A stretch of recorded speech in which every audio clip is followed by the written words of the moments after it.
ஆனா இந்த திமுகவும் ஸ்டாலின் சாரா திமுக ஸ்டைலியஸ் திமுக எப்படி ஒவ்வொரு திமுக ஸ்டாலின் சார் திமுகவும் அடுத்து ஸ்டாலின் சார் திமுக பொம்மை முதலமைச்சர் விஜய் அண்ணா அவர்களே எதுக்கு எடுத்தாலும் வந்து திமுக ஸ்டாலின் சார் இதை தவிர வேற எதுவுமே வராதா? 12 வாட்டி திமுக சொல்றீங்க, 4-5 வாட்டி வந்துட்டு நீங்க ஸ்டாலின் சார் சொல்றது பதிலா பிரைம் மினிஸ்டர் நரேந்திர மோடி அவர்களை சந்திக்கிறப்ப நீங்க என்ன பேசுனீங்கன்றது சொல்ல மாட்டீங்க. டெல்லியில பிரைம் மினிஸ்டர் அவரை சந்திச்சிருக்கீங்க, மேகதாதானை பத்தி ஏதாவது டிஸ்கஸ் பண்ணீங்களா?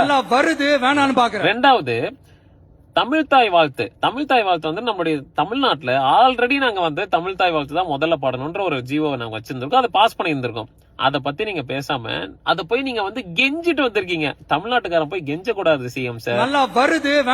அதேதான் திருவள்ளுவர் அவர் சொன்ன ஒரு பிறப்புக்கும் எல்லா உயிருக்கும் தான் உங்களுடைய கொள்கை கோட்பாடுன்னு சொல்றீங்க. அது திருக்குறள்ன்றது உங்க கட்சிக்காரங்களுக்கு நீங்க தெளிவுபடுத்துறீங்களா என்னன்னு தெரியல.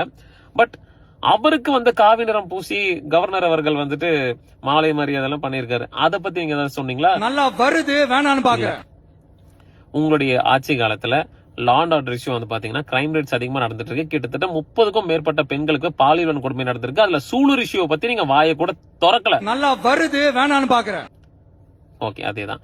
உங்களுடைய கட்சிக்காரங்க 2 பேர் வந்துட்டு ஒரு பெண்ணுக்கு பாலியல் வன்கொடுமை பண்ணிருக்காங்க. அதை பத்தி நீங்க ஏதாவது பேசுனீங்களா? ஓகே, பெட்ரோல் விலையை பத்தி பேசுனீங்களா? டீசல் விலை ஹைக் ஆனதை பத்தி நீங்க பேசுனீங்களா? இத பத்தி நீங்க எதுவுமே பேசலையே.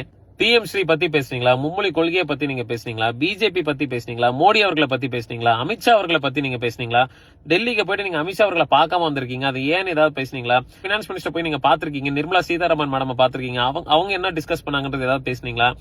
பெட்ரோல் விலை ஏறி இருக்க பத்தி பேசுனீங்களா? இத பத்தி நீங்க எதுவுமே பேச மாட்டேங்கிறீங்க. நீங்க சொன்னதுதான்